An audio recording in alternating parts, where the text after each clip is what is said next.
we stand, in God we trust. There is no fear. United we stand, in God we trust. There is no fear. United we stand, in God we trust. There is no fear. There is no fear. There is no fear. There is no. There is no fear. No, sir, not here. Welcome to Nall or Nothing. It is time. It is finally time for a brand spanking new episode. I'm your host, Jason Nall. Proud to join you again this week to talk about all things sports through the lens of legalized sports gambling here in the state of Tennessee. Whether you've caught us on 101.3 The Buzz on your FM dial in Cleveland, Tennessee, or maybe on WNWS TV on the World Wide Web at WNWS.com, or maybe even our YouTube channel that's at Nall or Nuthin, NALLORNUTHIN, you have found the right spot for all the picks, the plays, and the prognosis for the coming weekend of sports. Been a good week. We had our conference championship games. College football is all but over now. The shuffle goes with coaches moving and players hitting the transfer portal, which is now the biggest news in college football during the off season. Um, we're getting ready for a bowl season. We'll have our bowl preview show next week here on Nall or Nothing. We'll go through the bowl games in their entirety. And bowl games are trickier these days, are much trickier than they used to be with the transfer portal, with players that are opting out in order to get themselves ready for the NFL draft. It's just a different animal now. Now, they're great games. They're uh, bettable events. So we are going to focus on them, and we're glad to have them. But they are definitely not your daddy's bowl games. This week we've got a full card of the NFL, and it's very interesting. The quarterbacks are going down, and they're going down fast in the NFL. Lots of injuries again this season. Lots of injuries to the key position of quarterback. We will dissect that and try to make some sense of who we need to play here in some of these games with not the starters in at quarterback. Let's bring in Badlands Brandon. Badlands, what about it, man? How was your conference uh, championship weekend for NCAA football? Well, thank God I finally hit another one. Last week was super good to me. I took Tulane in their grunge matchup with UCF. Um, that was one I was a little bit concerned about, but I knew that Tulane was going to get fired up for that game and they were going to come out and play hard. The defense played great. I thought the offense did a good job too, really limiting UCF's chances. But then not only that, but then I went with the Vikings and the Patriot or the Bills last week, and that turned out to be a winner. So if you played my picks last week, you were undoubtedly a winner. So hopefully we're going to keep that trend up and rolling. Well, you had a better week than I did, certainly. One of my worst weeks, both college and NFL, for providing picks. But I'm telling you, I feel it this week. I've put in the work. I love this NFL card, and I'm hoping to right the ship and maybe have a weekend like you had last weekend. It's time to start off December and get a little bit of a Santa Claus rally here for my sports picking. Certainly hoping to do better here this week than we did last week. Let's jump right into the good, the bad, and the ugly. The good Badlands, Brandon. I like Colorado nabbing Dion Freon Prime Time Sanders from Jackson State. What do you think? Is this going to work out? A Power Five job for Dion. Yeah, absolutely. I think this is a great pickup for Colorado. Colorado has been one of those kind of fair and middling programs. They've definitely been on a downward trend over the last couple of seasons, but I think this is just what the doctor ordered for Colorado. And the funny thing is, if you watched his press conference yesterday with some of the players from the Colorado team, He said his luggage is packed, his Louis bags are packed, and if they're not ready to get out there and work and get done, they need to get out because he's going to bring plenty of players with him to Colorado. And to be honest, I really don't think he's lying. I think there's a lot of guys that want to go and want to play for Deion Sanders and want to be a part of what he's trying to build around these schools in the country. So I think it was a great pickup for him. I know I read the other day that 24/7 Sports has already said that several people have already backed out of their commitments and put Colorado back in the mix just off the news that he's there. So it's definitely a good thing for Colorado. Definitely a good thing from a media standpoint. Colorado football has been talked about more in the last week, leading up to Deion taking the job, and then now that Deion has taken the job as the head Buffalo. Uh, it's been since Eric Bieniemy was at Colorado that they've gotten anywhere near this type of press. Also, you got to look at whether it's true or not. The rumor mill out there is 200 plus players in the transfer portal and saying, "Hit me up, Dion. They want to come there." Dion bringing in his son as a quarterback. That will be fun to see how that plays out. If the domination of the younger Sanders at the quarterback position can translate from the HBC schools to the Power Five, that's going to be something to watch next year. Colorado, they win one game this year. It's be interesting, really, in the all season to see what Vegas posts as that win total for Colorado next year. It could be 4.5. Would be probably if he got 5 wins, that would be a good turnaround start. But a lot of people seem to think he might even be able to get this team to 6 wins and bowl eligible next year. Yeah, I mean, I don't think that's out of the question at all, especially when you talk about the amount of players that have already entered the transfer portal. And I can back up your resource there that a lot of people have shouted out to him on Twitter and other avenues saying, "Hey, Coach Prime, I want to come play for you." Now, granted, Coach Prime's only got so many scholarships that he can give out, but I think this needs to be a wake up call for the rest of the Colorado team saying, "Hey, if we don't get our act together and play like we know how to play, we're going to be without a job." That's right. So the good. Let's go with prime time. Prime time in the Pac-12. Colorado Buffaloes and the hiring of Deion Sanders as their head football coach. The bad. I'm going to pass this one right to you, Badlands Brandon, because you are our World Cup resource here. Spain. What happened with them? Yeah, so Spain the other day just suffered a massive collapse at the hands of Morocco. Spain was a pretty big favorite going into this. I think you could have grabbed Morocco on the money line at almost plus 475, I think it was, if you thought they could win it. But they weren't getting much love, and Spain just really fell apart. Spain 8 years ago had one of the best teams in the world. A lot of older talent on that team and did really well. And those guys have since retired and moved on to managerial roles or personal life or whatever. And just got a lot of young guys in there right now, and they just weren't able to find the back of the net. So they played 90 minutes straight out. Nobody scored. Morocco had 4 shots. They got on goal in that one, and really neither one of them could do anything. Then we went to a 30-minute extra time. And here is the crazy thing. So just to go through this real quick. So in a penalty kick, you have 5 and 5. 5 guys shoot from each side.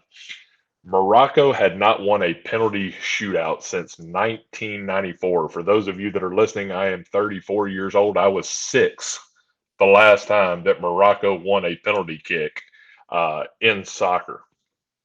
So, from that being said, Morocco steps up, drills their first one in the back of the net. First Spain guy gets up there, bounces it off the right side post.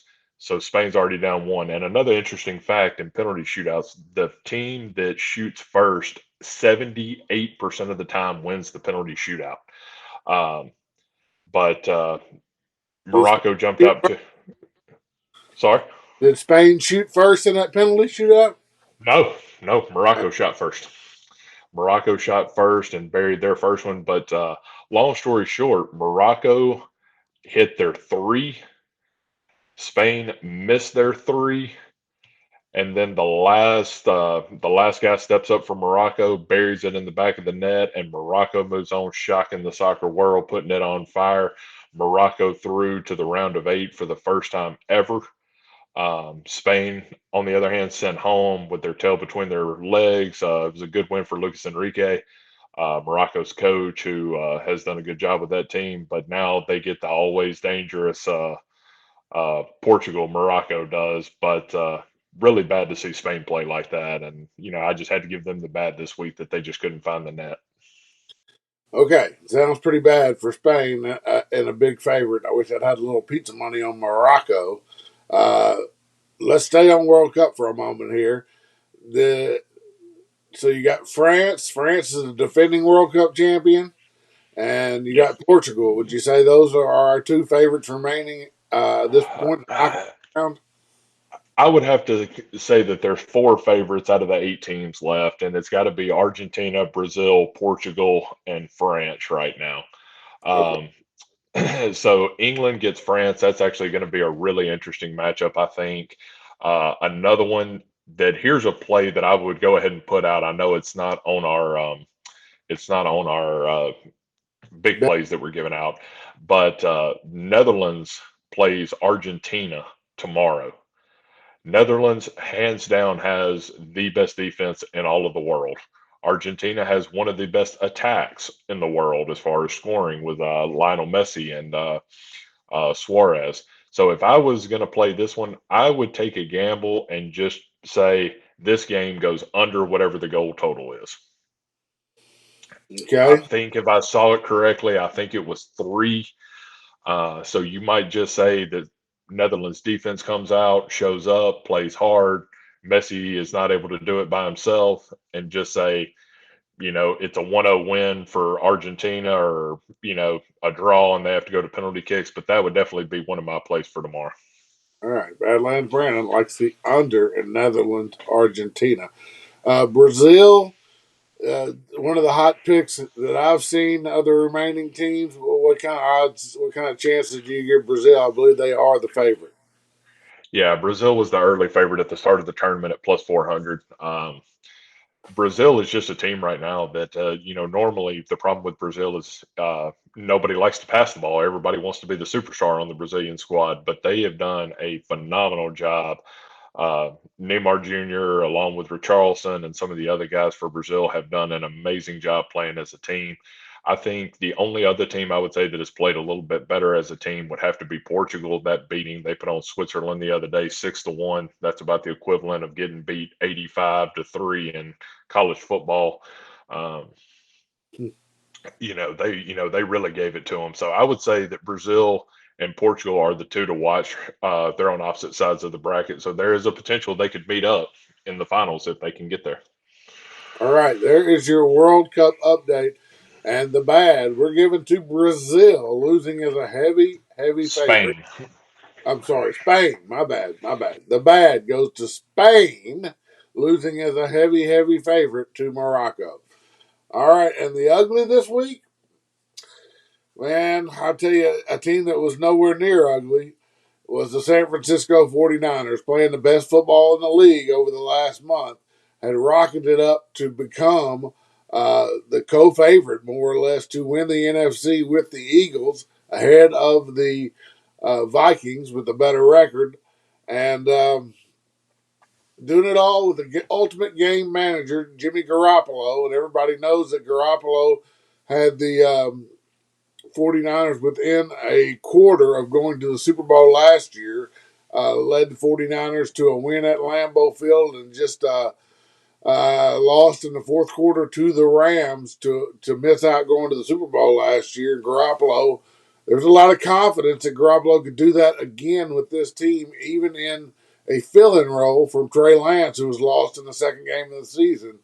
But all that turned on an ugly, ugly dime on Sunday, early in the game against the Dolphins, when Garoppolo was sacked in a scrambling mode, was sacked and broke his foot, and now is out for he was out for the entirety of the Dolphins game, and is now looking to be out really for the season with a possibility that he could come back deep in the playoffs, like NFC Championship game deep if they were to make it that far.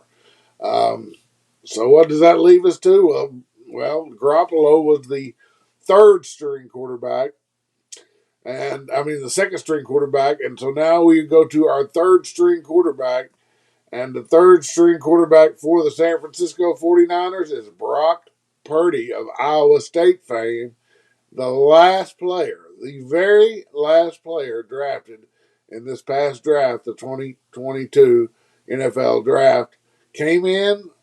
The defense played excellent with Garoppolo going down against Miami, held Miami to 17 points. And Purdy was serviceable, did well, and actually San Francisco won and covered the spread with him coming in relief of the injured Garoppolo. But now Purdy has to go through a week of practice knowing he's the man. The 49ers passed this week on picking up Baker Mayfield, who was waived by the Panthers. The Rams picked up Baker Mayfield.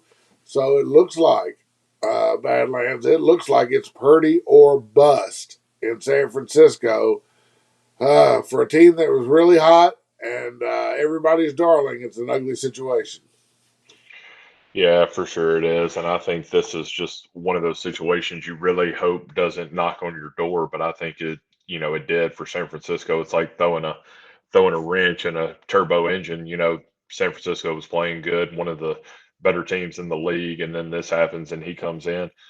I think this is just totally going to throw the chemistry off. I think for Purdy to come in and, coming in one game and getting what needed to be done to find the win, I think that's great. But when you are the guy and there's nobody else behind you, you let that go to your head and, things start running through your head that, I am the guy that's got to carry this team. So my play, as I told you when we talked about this, I want to fade San Francisco. I want to go ahead and fade them and say that he's not the guy that's going to get it done. So you might as well just take San Francisco and cross it off the next couple of weeks. Just fade them now because I think they're in trouble. Well, there's a reason why all your Heisman Trophy winners these days are quarterbacks. All your NFL MVPs these days are quarterbacks. It's because it is the most important position on the field.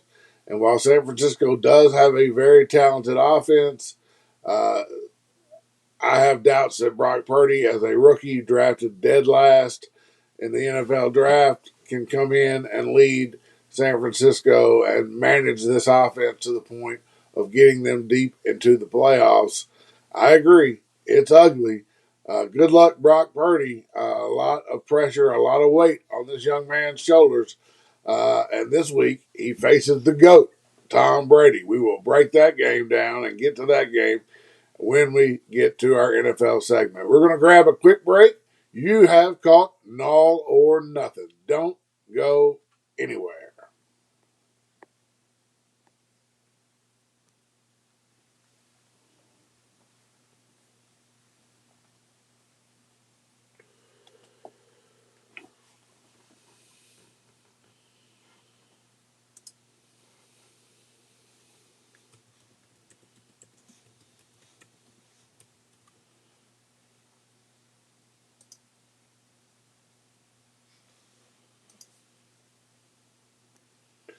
Welcome back. It's Nall or Nuthin. I'm your host, Jason Nall. Glad to be with you again this week. We're joined by our sports handicapping contributor, Badlands Brandon. Nall or Nuthin is brought to you by College Tour X. It is the premier uh, amateur golf circuit in the southeastern United States. College Tour X features today's collegiate players, sure to be tomorrow's professionals. College Tour X, you can follow the live scoring. In fact, next week is the Port City Amateur down in Mobile, Alabama. College Tour X will host. Follow the live scoring on playtourx.org. Watch these amateurs battle it out for the Port City Championship. If you are a collegiate player and you are looking to be battle tested, College Tour X is the place for you. Go to playtourx.org and see if you are ready. All right, Badlands, let's talk about a little NCAA men's basketball. We got about a month under our belt now. Texas and Houston, two teams out of Texas, 1 and 2 In the early rankings, Houston undefeated 9-0. Texas with one loss. Texas with a signature win against Gonzaga in blowout fashion earlier this year. What do you think about the Lone Star State and these top two teams? I think the Lone Star State is just absolutely loaded with talent this year, and even I'll even throw my Bears in there, who were in the top five early, but dropped a heartbreaker to Marquette and just got absolutely land blasted by Marquette. It wasn't even close. I think they ended up losing by 40 some odd. I mean, it was really bad. But yeah, no, these Texas schools are really going to play a big key, especially in the Big 12 with Kansas being tied up in there. But I think Texas and Texas and Baylor and Houston and all these Texas teams, I mean, they've got a lot of talent. There's a lot of talent on those teams. And I can go ahead and tell you just from watching Houston, the little bit I have this year, that is a team that can score and score at will when they want to. Texas is right there with them. So I think that'll be a battle if they ever get to play one Well, I another. can tell you, that that's a little bit different mo for the Houston team, which has been very competitive over the last 5 years, especially when come tournament time. They've always been defensive driven. You're telling me this Houston team is an offensive juggernaut? Yeah, I mean, the last few games I've watched, I mean, their shooting has been much, much improved from where it was. And, I know when we were watching it over in just over the past couple of years, Houston is, I mean, you said it, they are a defensive ball club, but I'm telling you, the Houston team that I watched the other night can score. So they've really dug down and figured out a way to score, but also with that defense they've got, they could be lethal. Speaking of defensive ball clubs, Virginia comes in at number 3 at 8-0. Purdue 9-0, number 4, and Connecticut, who just beat the brakes off of Florida earlier this week. They're 9-0 or 10-0 now, and they come in at number 5. Your defending national champions, Kansas 8-1. At number 6, Bill Self already through with his suspension over the Adidas deal and the recruiting violations and the AAU scandal from years past. What kind of chances do you give Kansas to make a real run at repeating?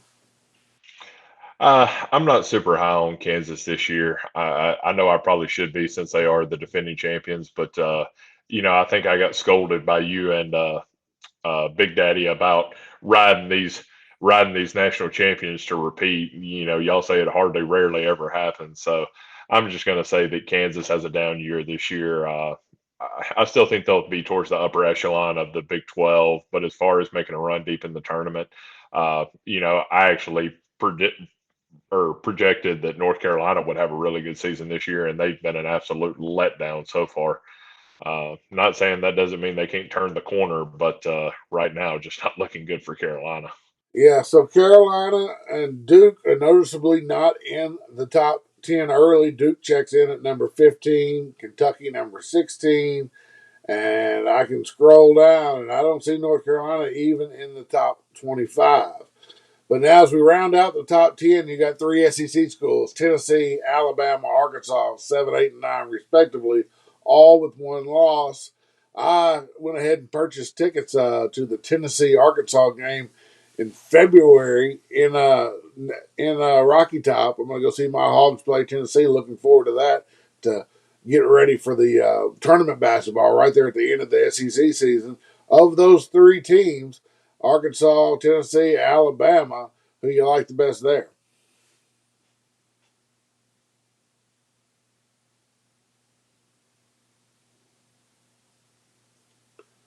Well, I lost my sound on Badlands, Brandon. Badlands, you may have it on mute, do you?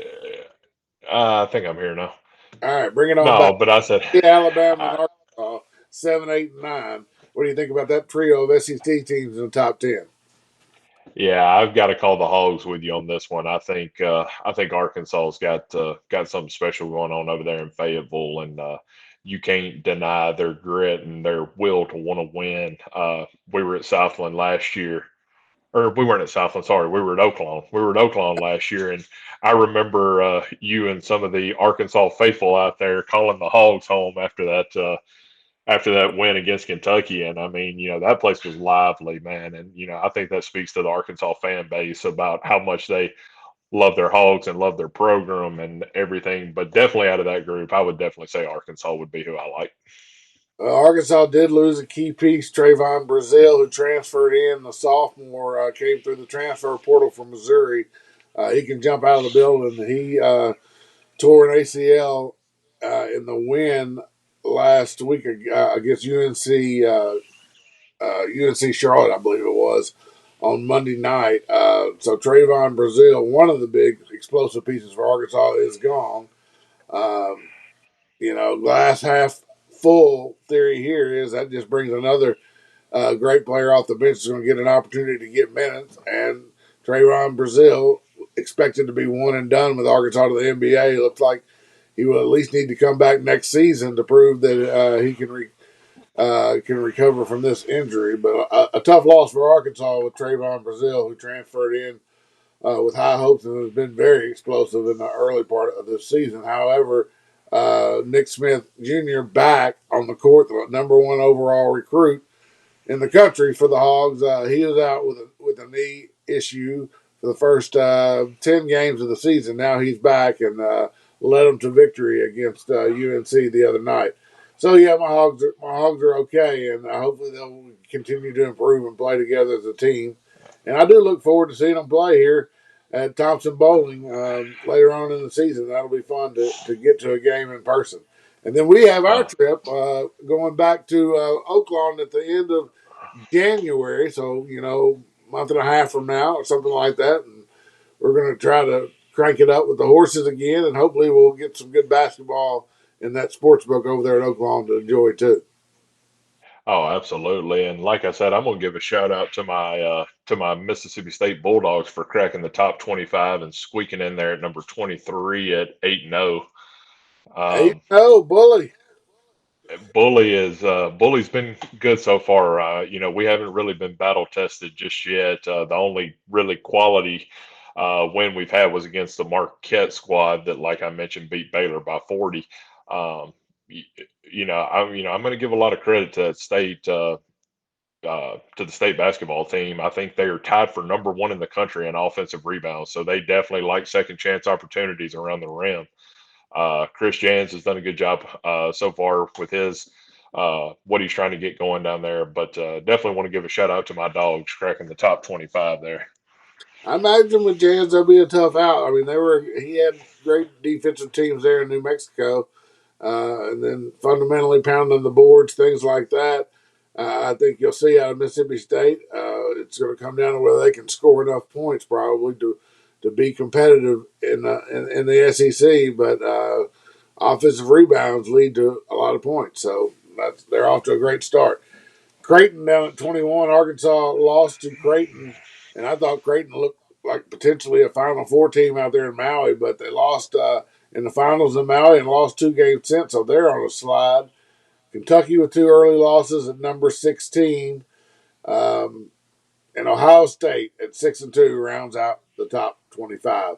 We're going to grab another quick break. We will come back and we will dive into the National Football League, the NFL action coming this weekend and starting tonight with Thursday Night Football. Don't go anywhere.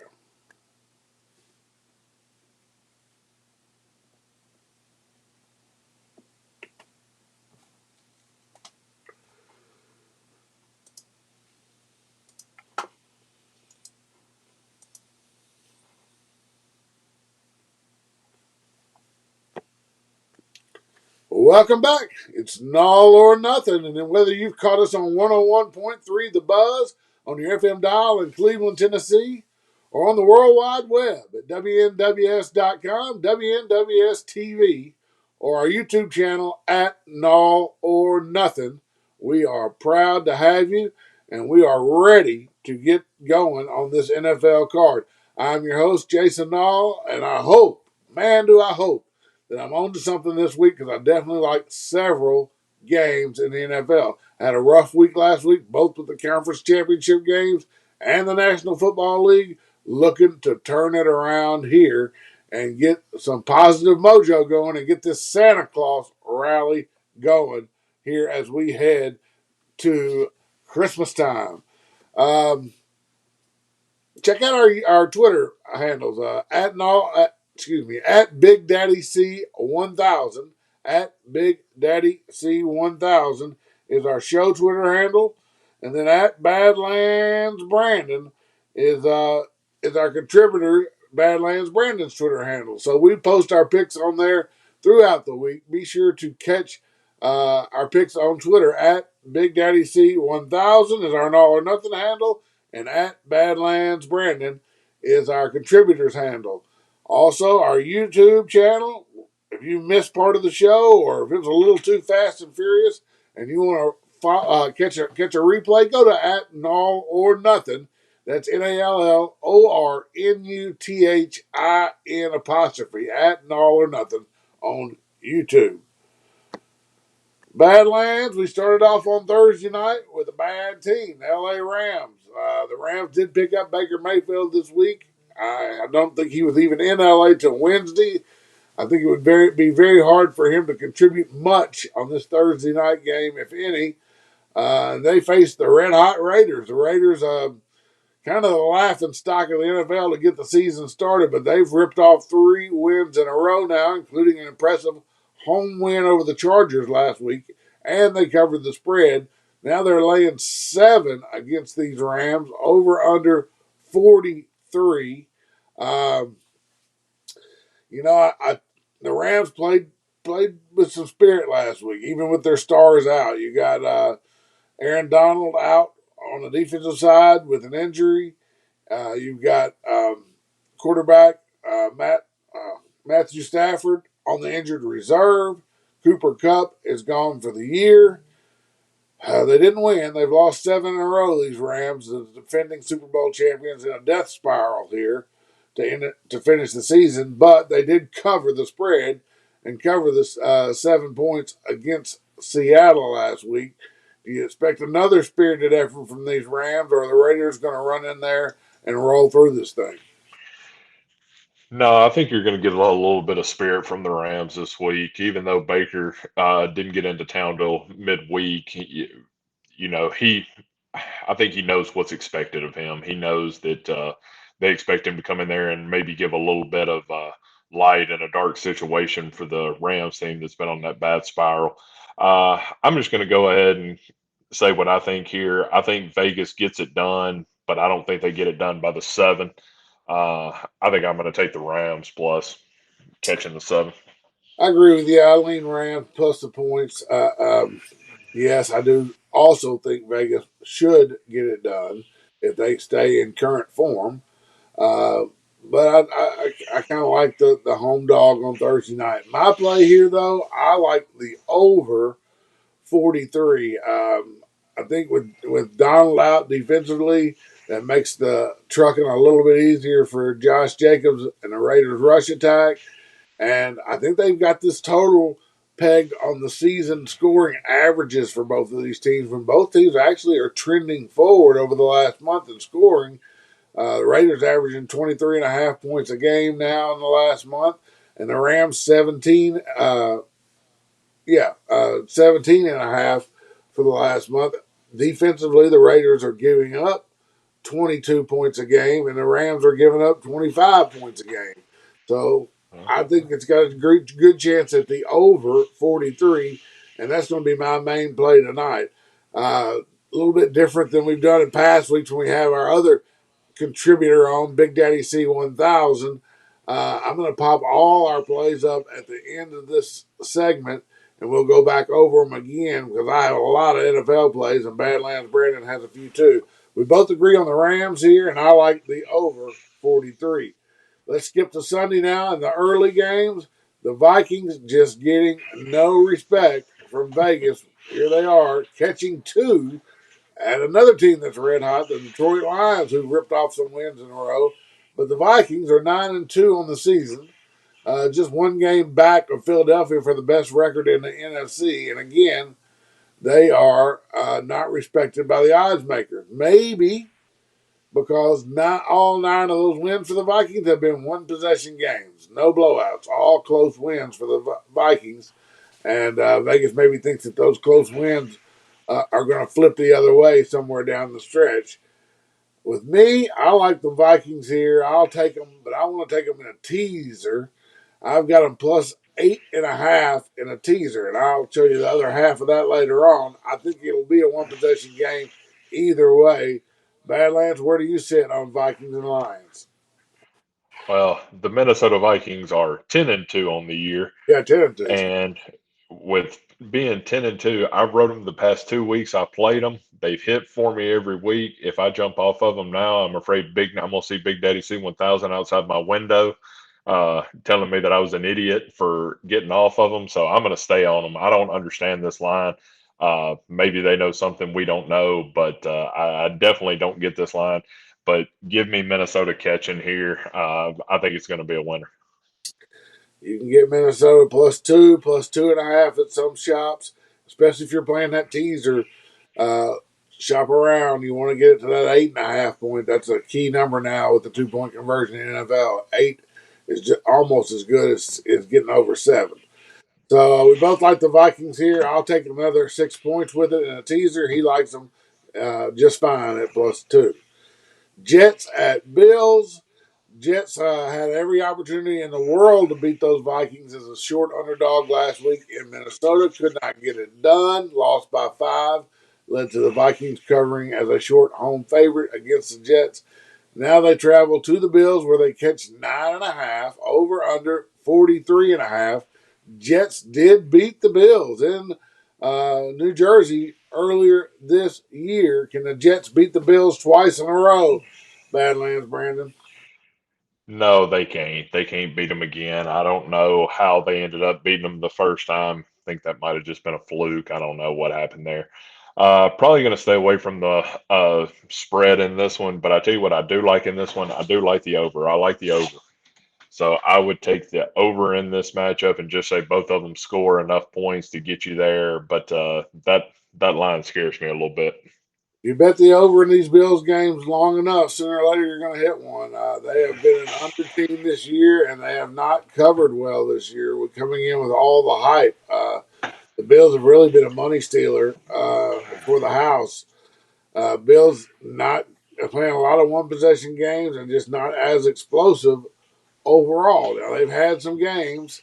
Their first game, opening game against the Rams, they did score 30 points. Haven't done so, but one other time since, and that was against Pittsburgh. But overall, really been, I would say, a betting disappointment for sure, and maybe even just a disappointment as a team to this point for the Bills, who came in with so much hype and so much expectation. That said, I do not think they're going to lose again to the Jets, although the Jets are full of fight this year. That 9.5 is too much for me. I would be more likely to ride with you, Badlands, on the 43.5, try to get over that, than I would delay the big jumbo with the Bills. However, I do think the Bills will get it done. I just don't know that they can get it done by 10 points or more. The next one we got Philadelphia Eagles at New York Giants. This is another shop around game. Some stores have it at Giants +7. Some are showing Eagles -6.5. Depending on which way you want to go in this game, you better shop around. I like the Giants. I want +7. I want that full touchdown. I know Badlands, Brandon, you like the Eagles teased down. So 6.5 would be good for you. You could get them down to just -0.5 point, and they would just have to win the game. That is exactly, you took the words right out of my mouth. That's exactly what I'm going to do. I think the Eagles are for real this year. I think the Giants are a good team too, but I think the Eagles are just too much for them. You know what Jalen Hurts was able to do against Tennessee last week, and the the clinic he put on in that game. I just don't see the Giants being able to stop him. But with that 7, I wanted to play a teaser. Usually I'm against teasers, but the one I did play earlier this year did hit, so maybe it is a forte for me. So I'm going to take that and tease it down and just say a half a point and that Philly gets it done. Well, I think that's not a bad idea at all. I do think the Giants are going to give you their level best effort here, playing the division leader. hosting them at home, getting a touchdown. I don't know if their level best effort will be enough to get within that 7 points, but I think we're gonna. If you're going to play the Giants at all this year, I think this is the game to do it. I think you're going to get the best effort. Philadelphia coming off a curb stomping of Tennessee in the primetime game. Maybe a letdown spot for them, although they're very talented. It would need to be a little bit of a letdown spot for the Giants to keep this one close. Next game, 1 o'clock, Cleveland Browns, Cincinnati Bengals. Speaking of letdown spots, this might be one. Bengals just outplayed the Kansas City Chiefs, the AFC leading Kansas City Chiefs, and beat them for the third time in this calendar year, 2022, last week at home. Uh, Now they're at home again and face their in-state rival, the Cleveland Browns, with their quarterback, their $300 million man, Deshaun Watson, under center. He was ineffective last week in Houston, but what was effective? Well, that was that Cleveland Browns defense, scoring twice, forcing turnovers, and in the second half, running the Texans out of their own stadium. Even though Deshaun Watson looked very, very rusty, I'm going to take the points here with the Browns. In-state rivalry, a chance for the Bengals maybe to be a letdown spot. Um, and Deshaun Watson can only get better versus his performance last week. Well, what do you feel with the Cleveland Browns and Cincinnati Bengals? This is one that I told myself I was going to stay away from. I'm not 100% sold on either one of them. Uh, I'm probably not going to play this one, but just as a pick to give out, if I was to dabble in it, and I may wait till the end game gets started on it, I might take a shot on the over. I might take a shot on the over 47. Um, I do know that the Browns defense got some turnovers and was able to get points off those, and Cincinnati, they can score as well. I'm just going to dabble, maybe, you know, just a little, and just say maybe they get there on the over. Jacksonville Jaguars at Tennessee Titans. Titans on a 2-game losing streak. Fired their GM this week after the embarrassing performance A.J. Brown put upon them after being traded to the Eagles in the offseason, and probably the most shocking move of the offseason. A.J. Brown goes off with 2 touchdowns against his former team. I know Vrabel was very much against A.J. Brown, the A.J. Brown trade, and the GM and Vrabel have been at each other's throat in a power struggle even before that, and the power struggle was won by A.J. Brown putting on such a great performance on Sunday night, and the division leading Titans, in a rare move, fired their GM in season. And now Vrabel is going to have much more say in the personnel matters for the Tennessee Titans. That said, they're a 4-point favorite over the Jacksonville Jaguars, who laid an egg and got beat down at Detroit last week. Over under 41. Big Daddy C would tell you, Badlands, I'm not allowed to make a pick in this game because I'm so wrong on Jaguars games and I have been for 2 years. I just sit them all out. So this one's all you, buddy. Where are we going? Well, I will say to his credit, though, the next survivor pool we play, Jacksonville is not even a thought in our minds. Jacksonville does not exist in our next survivor pool. Um, but no, I like Tennessee in a get right spot right here. The 4 points is, I would say that's about right. I think this is definitely a good spot for him. Tannehill, who I think is playing okay. Henry, if he can get a hold to get through, is doing good. So I actually like Tennessee in the get right spot here. So I'll take them laying the 4. Houston Texans at Dallas Cowboys. The Texans, man, did they let me down getting a touchdown at home against the Browns. I said it was their Super Bowl. They would give you everything they had. Well, if they really did give you everything they had against their former quarterback, Deshaun Watson, they ain't got nothing. They got blowed out. Couldn't, even with the Browns not scoring an offensive touchdown, they couldn't make it competitive. Now they're catching 16 and a half. I've seen it as high as 17 in Dallas at Jerry's World, AT&T Stadium, against the Red Hot Cowboys. Cowboys, they scored 54 on Indianapolis Sunday night. I thought they were a cinch against Indianapolis Sunday night. A lot of people use them in their survivor pools. I took them minus the 10 points, but it did not look that way for most of the game. It was very close. They trailed Dallas trailed for much of the first half. They wrestled the lead away in the third quarter, but it didn't really feel like Dallas was going to cover. And then all of a sudden in the fourth quarter, my goodness, did the floodgates open. Everything that could go wrong went wrong for Matty Ice, Matt Ryan, and the Indianapolis Colts. Everything that could go right went right for the Dallas Cowboys. Even even with them with Dak cranking the handle, and man, I'm losing my mind. What's the running back for Dallas? Um, Elliott. Elliott. Elliott scoring the touchdown, jumping back in the Salvation Army kettle like days of old. Flashback to 5 years ago.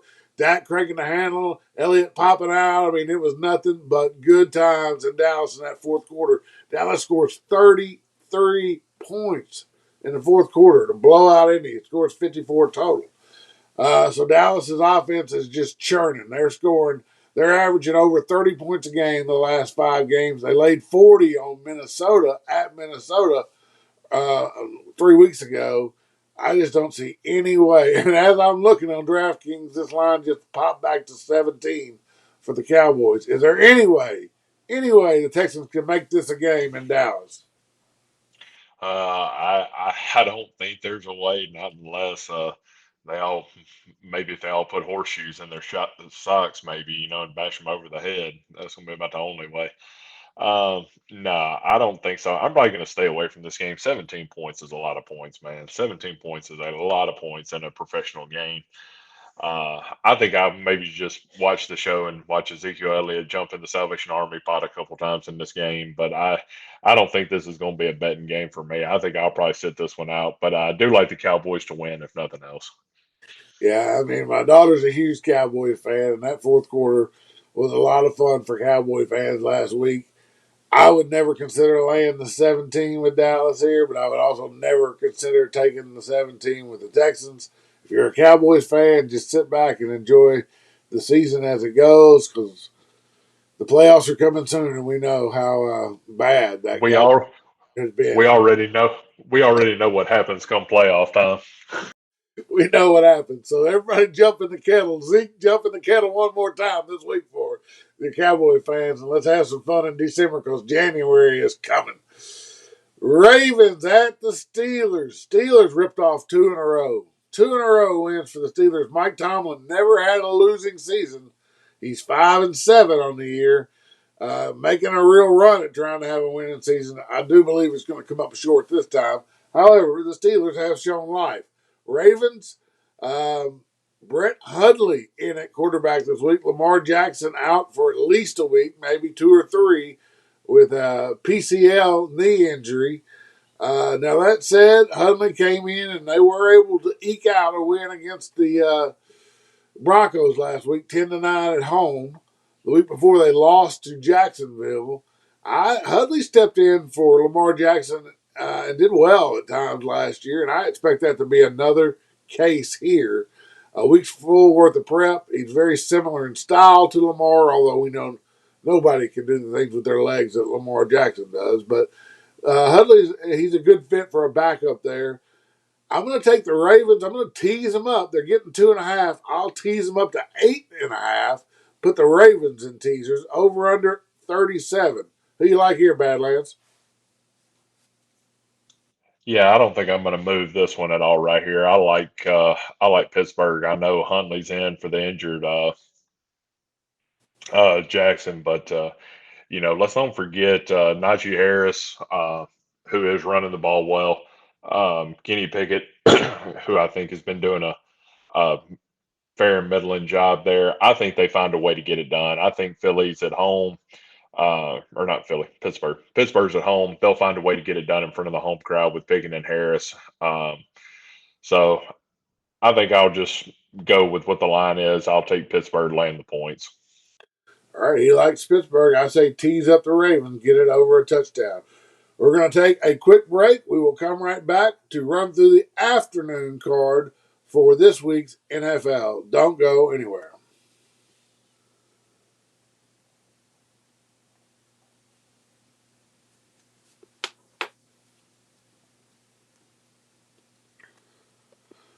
Welcome back. It's Nall or Nothing.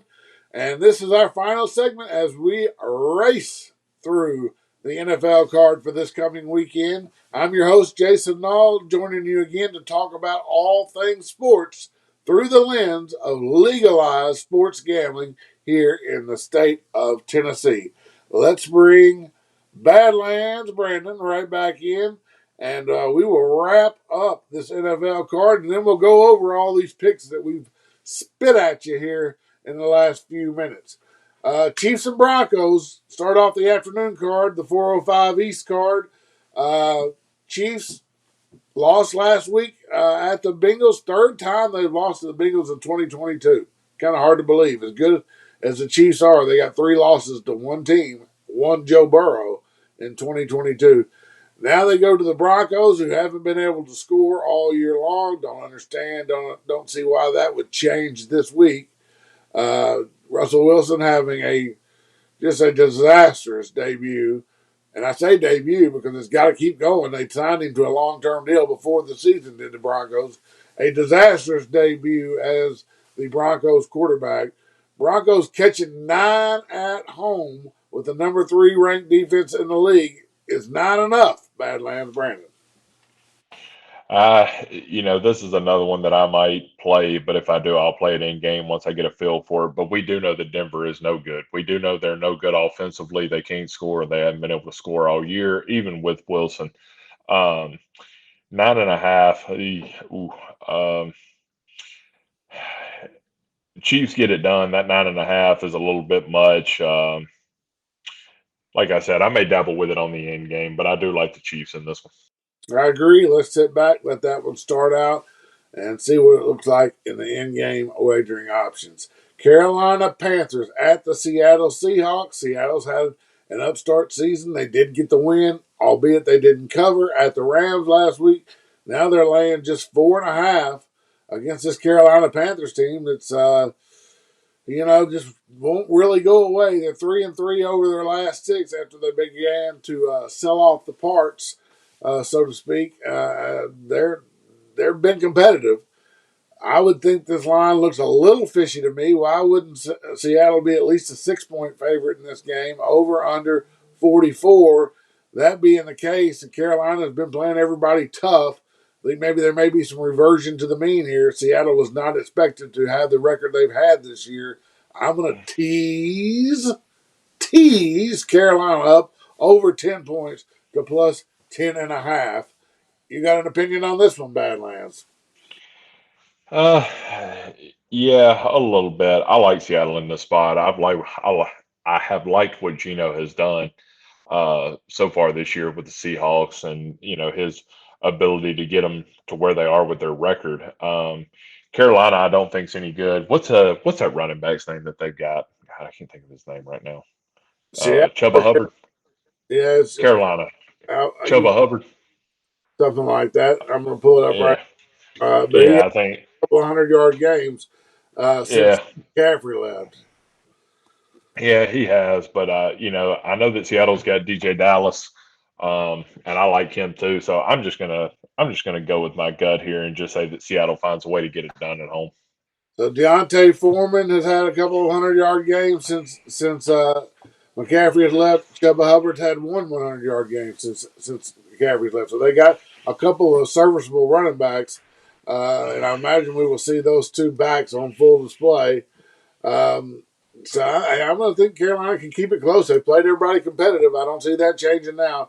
Give me Carolina plus the 10.5 in teasers. Tampa Bay at San Francisco 49ers. We detailed in the opening segment the ugly was Jimmy Garoppolo going down with injury, who was already the backup for San Francisco. And now we've got the third string Brock Purdy in, the absolute last player drafted in a 2022 draft. He takes over the reins for this talented San Francisco 49ers offense. The question is, can he be the game manager that they need, that Garoppolo was so good at, to keep this team moving forward, who's been one of the hottest teams in football?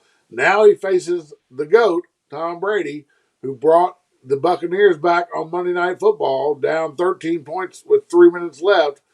and pulled some Brady magic out and got the win on Monday night against the Saints by 1 point.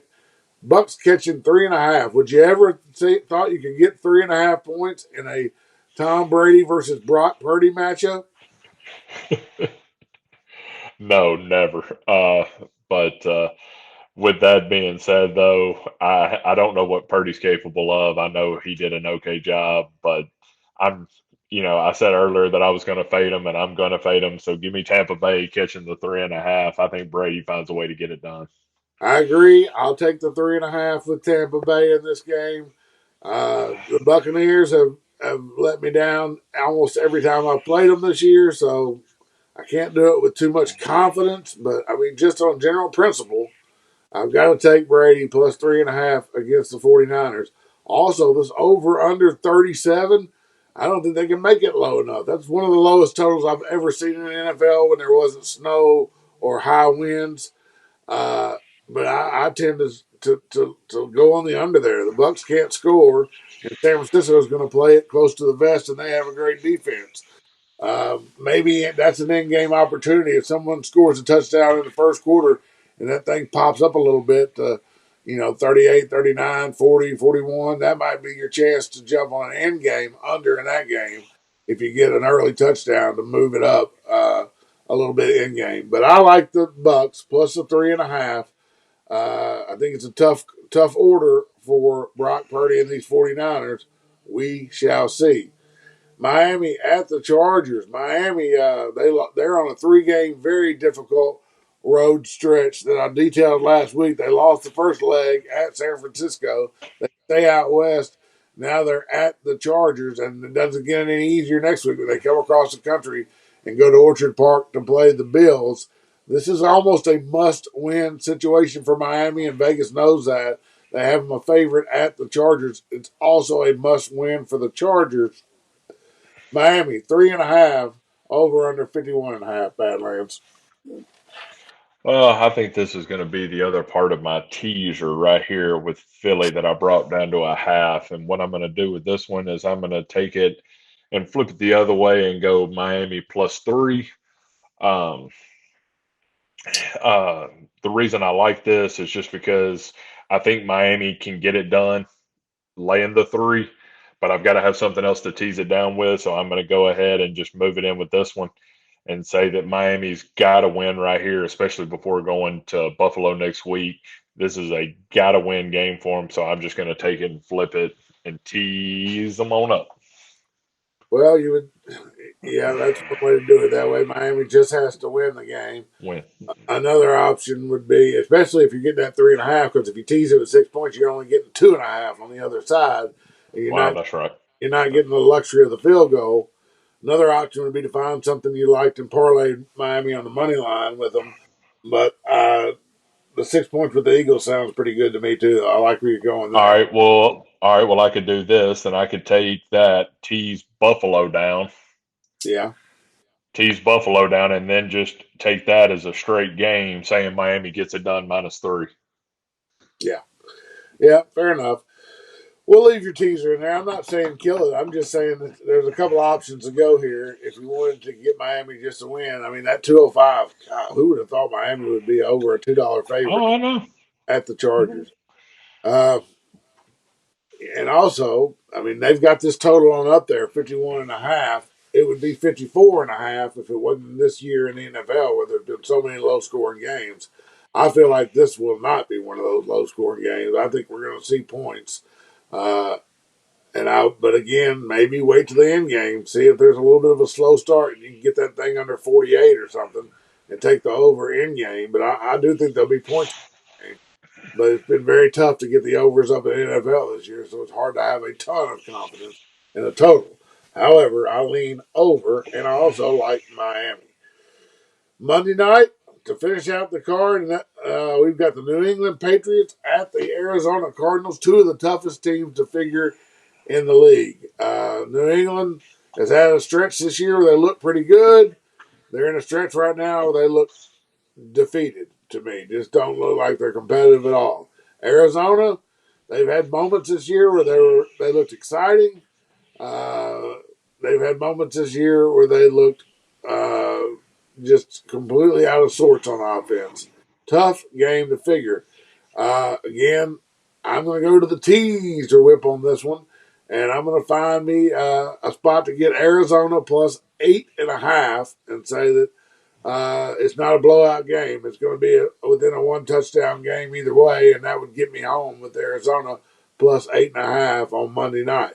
Over under 44. What do you think, Badlands? Monday Night Football to close out the NFL card. I just, I don't know. I think that New England looks defeated. I'm like you. I don't think they've looked good. I'm going to say, just give me Arizona plus the 1.5. I think Arizona comes in. They want it more. I mean, they're 4-8. So, if something's going to go right, maybe it'll start with this game. But I do like Arizona in this game, so I would take them as the plus 1.5. All right. Take Arizona, he says, plus the 1.5. I like Arizona teased up over a touchdown. Let's bring in the big board here and take a look, Badlands, Brandon, at these plays that we put out. I'm going to go over the summary right now for our NFL plays. I've got a lot this week. I'm going to start with Thursday night football. I like the Rams over the 43.5 total. Shop around. You might can find that at 43 on the nose. I like the Giants on Sunday catching a touchdown plus 7. Shop around. That line's anywhere between 6 and 7 at different sports books.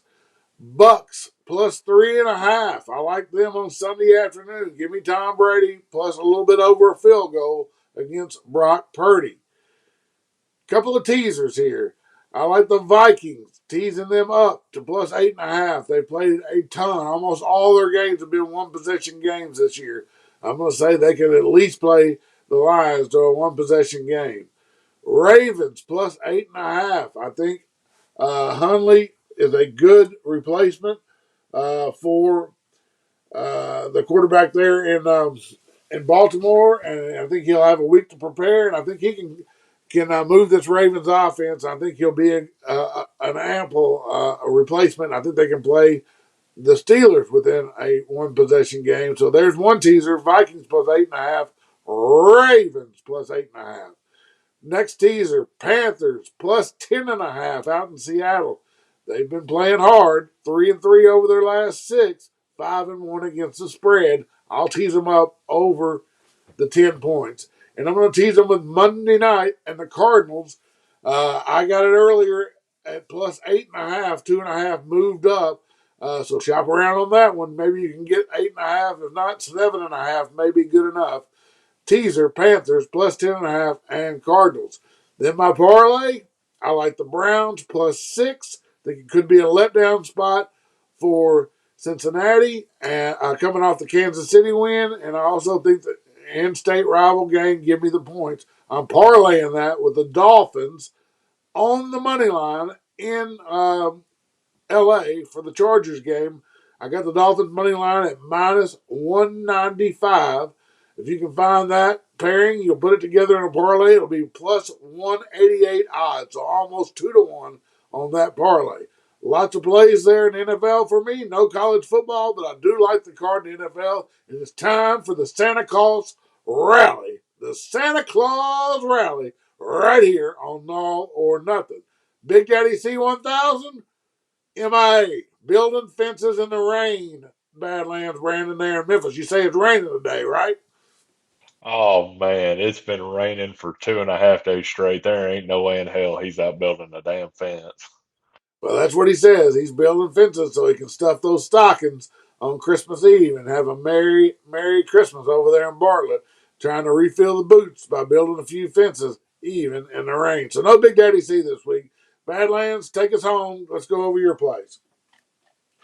Yeah, so I like Minnesota against Detroit. I think Minnesota's in a great spot right here, 10-2 on the year. I don't see uh, why this line is the way it is, but I tell you, I've ridden them for the past 3 weeks and I love them. So I'm going to go ahead and, or 2 weeks, and I'm going to play them for a third week. Um, then my teaser play, the Eagles. Um, they're at 7. I'm going to tease them down to just 1 point, and hopefully just get them to get the win, which I think they'll do against New York. And then I've got the Dolphins at +2.5. I think the Dolphins will get it done, but I might end up pairing that teaser up with Buffalo. But definitely think I've got the right picks this week. So we'll see what happens. Check out at Badlands Brandon, where he'll post his picks on game day on his Twitter handle. And also be sure to follow our Nall or Nuthin show handle. That's at Big Daddy C 1000. All right, that's going to be a wrap for us. It's been a good week. We've got a great NFL card. I like a lot of games this week. Let's hope it's going to go in our favor this time. A bad week for me in picks last week. I got to turn it around right here. For Badlands Brandon, I'm your host, Jason Nall. It has been our pleasure to go through all the sports action with you this week. We'll have our bowl preview show next week, so get ready for that. We are out of here. I said, united we stand, in God we trust. There is no fear. United we stand, in God we trust. There is no fear. United we stand, in God we trust. There is no fear. There is